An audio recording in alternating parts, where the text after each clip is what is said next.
Hello.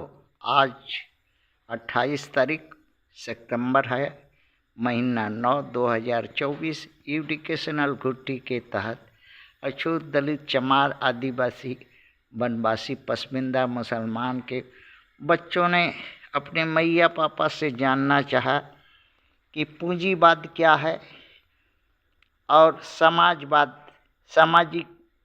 क्या है। साम्यवाद, समाजवाद, कम्युनिज्म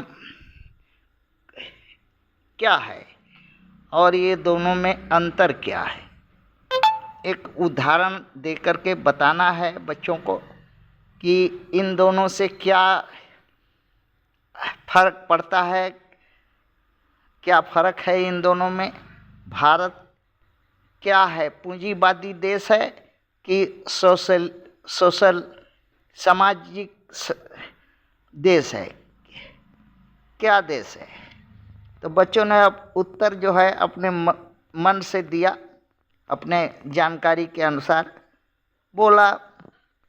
धन से धन कमाने का रास्ता को पूंजीवाद कहते हैं, जिसमें परिश्रम नहीं लगे, पूंजी को एक निवेश किया जाए और उससे धन उगाया जाए, बैठे बैठे टंगरी हिलाते हिलाते, और उसके अंत में धनी बनेगा, स्वतंत्र रहेगा और सब बंधनों से मुक्त और समृद्ध होगा, खुशी रहेगा और पूरा उन्नतिशील होगा, लाभ ही लाभ चारों तरफ रहे। तो भारत में ये गुण सिर्फ 10% मनुवादी में है। सोशलिज्म, जिसमें श्रम से पूंजी को खड़ा किया जाए, श्रम से पूंजी पैदा किया जाए और उस पूंजी को इंडस्ट्री कारखाना में लगा के ग्रोथ करके उसका प्रोडक्शन कराया जाए, ताकि उसके प्रॉफिट को सभी इक्वली शेयर कर दिया जाए, कोई ओनर ना रहे, इसमें कोई मालकाना किसी का ना रहे और लोग जो है उसमें कमाए खाएं और डेवलपमेंट करें, दुख भी झेलें, लॉस भी झेलें और सब मिल करके पार्टिसिपेट अर्थात सहभागिता करके जिए खाएं। ये उदाहरण जो है, चाइना एकमात्र ऐसा सोशलिस्ट कंट्री है पूरे विश्व में, और कोई नहीं है। रसिया भी नहीं है, रसिया तो टोटली कैपिटलिज्म हो गया है। हाँ, रसिया और अमेरिका में कोई फ़र्क नहीं है। America best of the best, to the west capitalist है, और उस वैसा ही एकदम रसिया है। इन दोनों में कोई फर्क नहीं है। किंतु चाइना अभी तक जो है साम्यवाद को, सोशलिज्म को पकड़ के रखा है। इसमें दोनों में कैपिटलिज्म में होता है क्या है कि संख्या भोगने वाले की कम होती है और आमदनी पूंजी के माध्यम से पूंजी लगा के करने से लोग, उसके ओनर वही लोग होते हैं जो पूंजी लगाते हैं और सुखी होते हैं, अपना जो प्रॉफिट है उसको यूज करते हैं और सुखी रहते हैं। किंतु ऐसा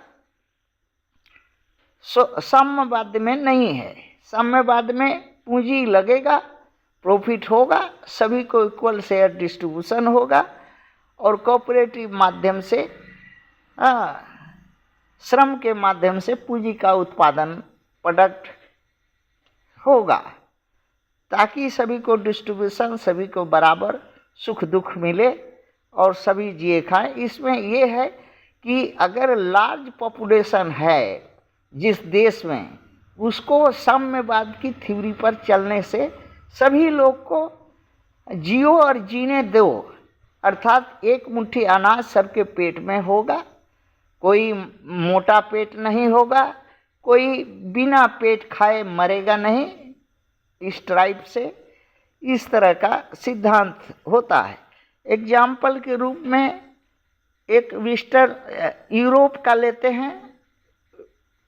यूरोप वेस्टर्न जो साइड है यूरोप, वो पूंजीवाद का पहले से ही अमेरिका पूंजीवाद का असर था, जिसके चलते वहाँ धन्य धान्य पूंजी का ग्रोथ हुआ।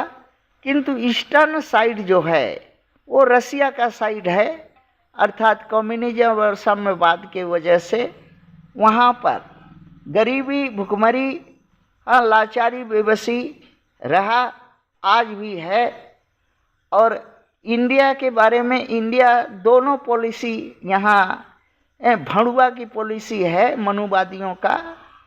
अगवाड़ा जो है पूंजीवाद के लिए और पिछवाड़ा जो है साम्यवाद के लिए, कैपिटलिस्ट के लिए, ये सोशलिस्ट के लिए। इसीलिए जो है अगवाड़ा लेकर के हमेशा अमेरिका के पास मरवाने जाता है और पिछवाड़ा लेकर के रसिया से मरवाने जाता है। ये दोनों पॉलिसी भारत में है। 10% जो मनुवादी है वो कैपिटलिस्ट अर्थात पूंजीवादी का नीति पर चलता है। बाकी जो 90% यहाँ पर जनता है, वोट देने वाला है, वो जो है सोशलिज्म का झुनझुना उनको सुना करके वोट लिया जाता है। और जो है भुखमरी, लाचारी, बेबसी में इन मनुवादियों को अज्ञानता के वजह से भारत जो है पीड़ित है, जिससे हत्या, बलात्कार, रहजनी, लूटपाट, जॉब का नहीं होना, ये सब बढ़ता है। और जिसके कारण भारत में आज ये व्यवस्था है। थैंक्स।